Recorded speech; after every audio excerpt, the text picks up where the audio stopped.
Alright, let's have a quick look at this apparently genuine ZX Spectrum. I really want to look at the power supply. There seem to be some screws missing, so don't tell me the transformers and floating around. Alright, let's have a look. What have we got? Looks like quarter of an amp, 220 volts. Oh, sorry, apologies for that. 50 to 60 hertz, I assume. 0.12 of an amp. Okay, maybe it's output. And then, yes, the local people's militia will no doubt come and get cross with me if I open it. And actually down here it looks like we've got 6 volts. Okay, 6 volts, 1.5 amps out. Maker's mark there. What's this? Block Pitania,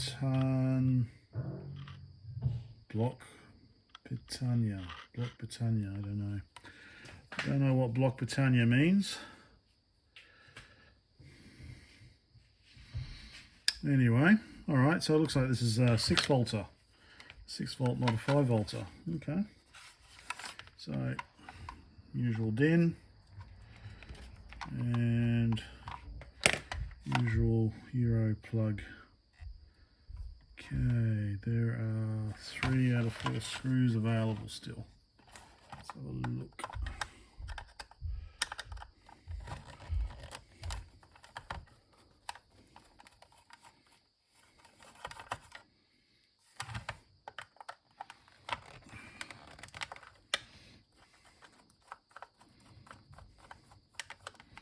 There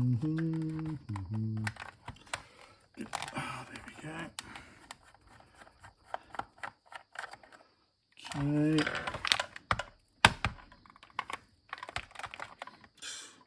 Yeah, that's it. Just whack it, Brett. That'll make things better. Okay. All right. Looks like there was a bit of glue. Yeah, a bit of glue there. So it looks like I am guessing we just have the transformer that was glued in. I'm surprised the wires haven't broken. Okay. Alright, so it's pretty simple. So why does it say 5 volts? So this looks like 10,000 microfarad. Jeez, okay. Bridge rectifier, LED, limiting resistor, and I assume a regulator. A huge big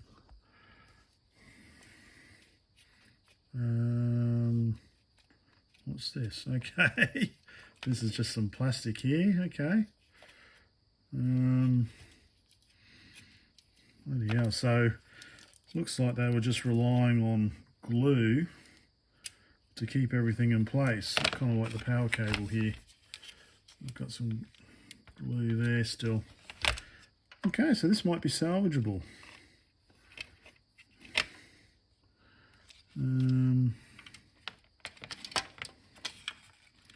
Let's just take it all out.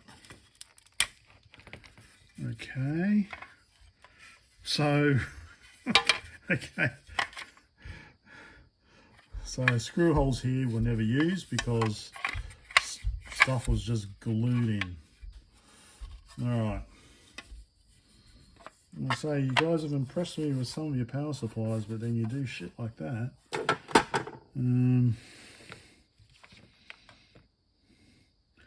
Okay. Let's see what it says. There's a TP20-17. That's where it was glued.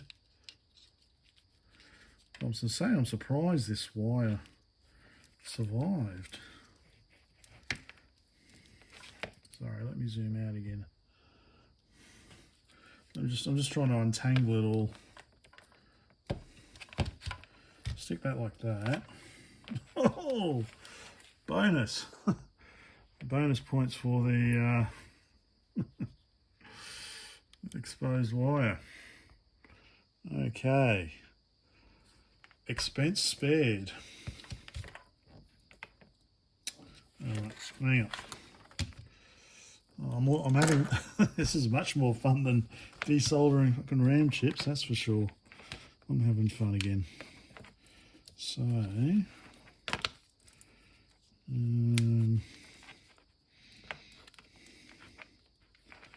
here's the rectifier.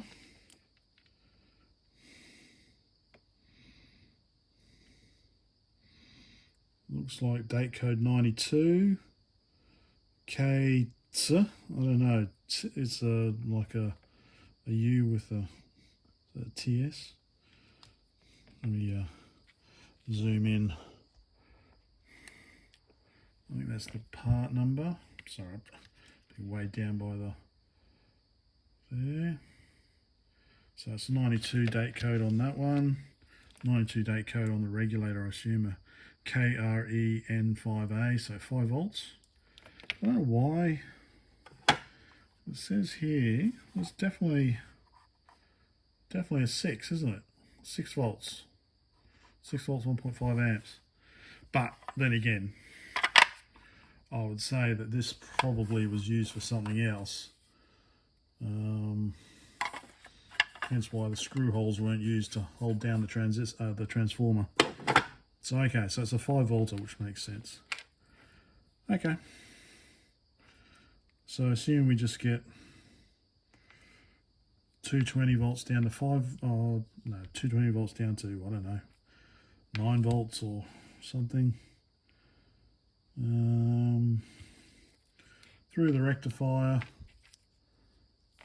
and then smoothing with the 10,000 microfarad capacitor through the regulator, power on, and out we go. Shall I power it on and see what happens?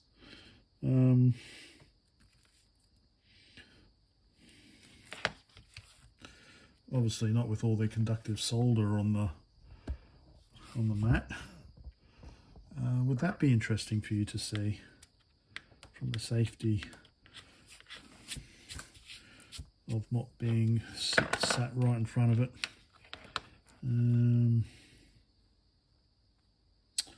This is all tangled up. Yeah, well, definitely I'm not going to use this unless I can fix it. Look at this. It's on the heat shrink, and we've just got the bare exposed wires. But at least I put something here to block it. Well,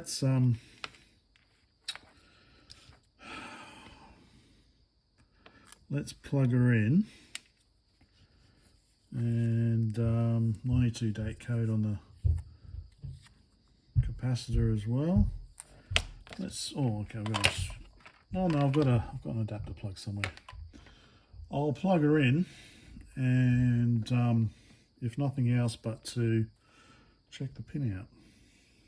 All right, these bloody Soviet plugs don't fucking fit anywhere. All right, that one fits. That one fits. That one won't. Ooh, that one looks like it will work. Okay, that was a good one.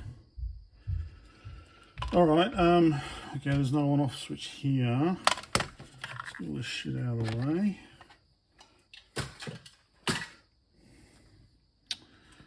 Okay. So, just remind you, yes, I know this is stupid, this is dangerous. I just want to see if it works, if it blows up, being as safe as I can.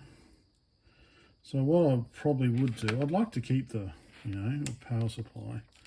So what I do is obviously have to make an Aussie plug, but yeah, that's no good. So I just desolder this, replace this with just an Australian lead. Would be nice to have a fuse on it somewhere.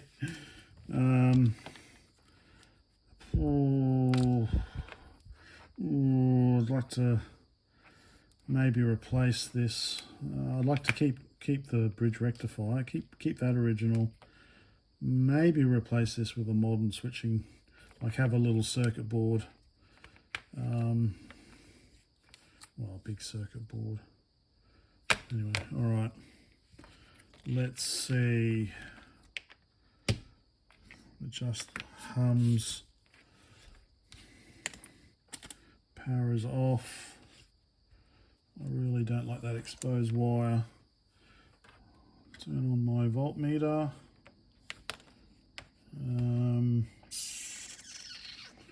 Let me have that on the opposite side of me in case it blows up.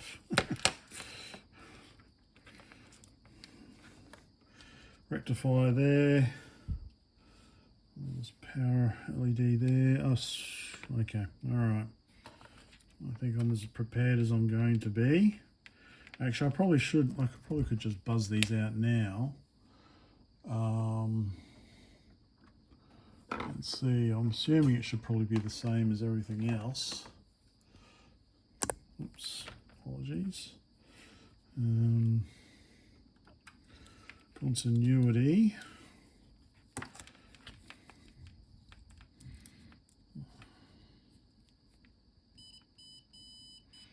Okay, so that's 5 volts.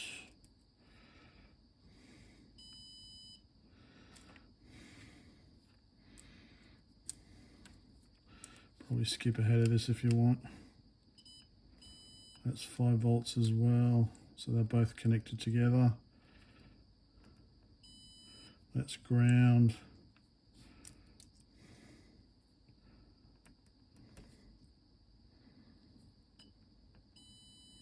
And there's also 5 volts. Okay. 3 pins are connected to 5 volts. And 1 pin's connected to ground. Alright. One, so 1, 2, 3, 4. So 1, 4, 1, 3 and 4 are connected to 5 volts, 2 is connected to ground, and 5 is connected to nothing. Okay. Moment of truth. Okay, it's plugged in but not powered on.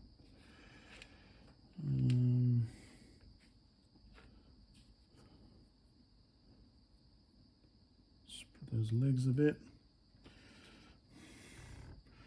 Are we ready? Are we ready? Turn the light off so you can see the LED. Okay. Alright, LED's on. Can't hear no humming. Okay. It seems to be working. Let me just measure it on the regulator.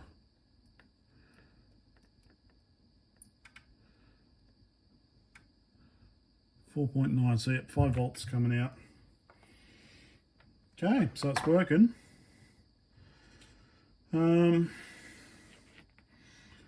Yep, so I'll keep it. I'll fix it up. Let me power off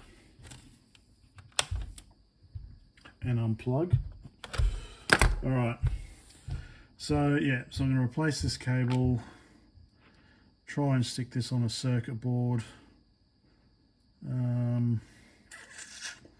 That it would be nice to keep the Soviet, well, it's 92, but you know what I mean, the Eastern Bloc regulator. But then again, it'd be much safer with the, yeah. Anyway, all right. Well, that's part 1 done. I think I'm tired. I hope that was interesting. It was certainly a surprise to me. Okay. Adios for now. I just remembered, I also wanted to check what the transformer output was, didn't I? Let's switch to AC. So what is the transformer actually outputting? 14 and a half volts. No load, so it's about 14 and a half volts.